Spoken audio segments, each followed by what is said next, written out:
Gagawa lang po kami ng pinto mga bossing. Ang gagawin po namin pinto, 3/4 lang po na plywood. Tapos dadagdagan na lang po namin siya ng dimidya harap at saka likod para aabot po sa sukat na 4 cm po mga bossing.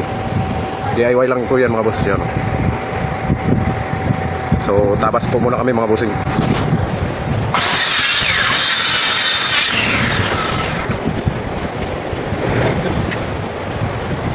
Ang gagawin ko po mga bossing, ang sukat ng pinto namin 1 meter by 210. Pero babawasan ko na lang ng 1 cm mga boss, meter 9.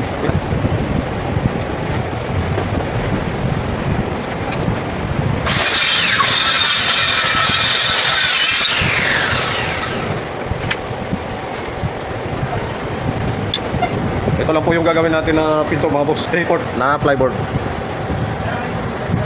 Ito na po yung DIY natin na pinto mga bossing. Pansamantagal lang po ito mga boss.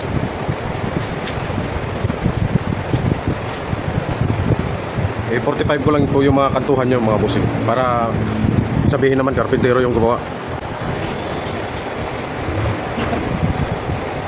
Ito na po yung DIY natin na pinto mga boss. Iayos ko na lang, tapos puputulin ko na lang po yung corner mga bossing.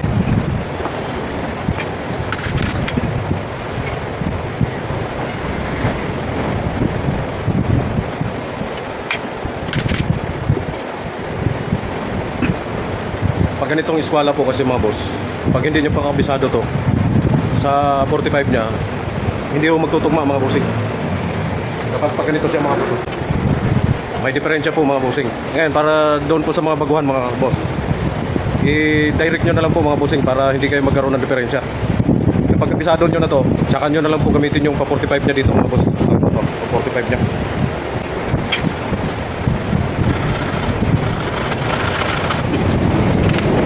Sa ganitong paraan kasi mga bossing, hindi ko kayo magkakamali dito. Pero kapag masasanay na po kayo, pwede nyo po gamitin yun. Kaya nyo nang i-adjust mo. Kapag sanay na kayo sa eskwela mga bossing, dito na lang kayo mag 45 mga boss.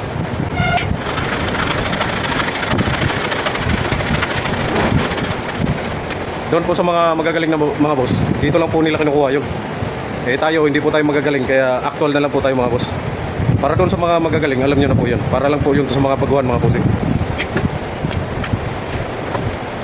Yan po mga bossing, fix na fix po yan mga boss. O ganyan lang po ang pagputol ng 45 mga boss, actual nyo na lang pag hindi nyo kagad makukuha. Tapos na po yung dito na side mga boss, iikot ko na lang.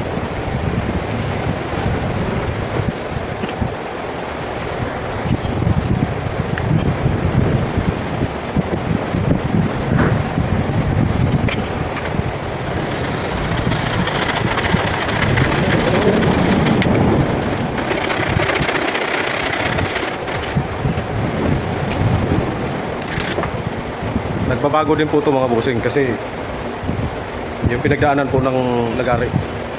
So doon bandang dulo, doon po kayo mag-a-adjust mga boss.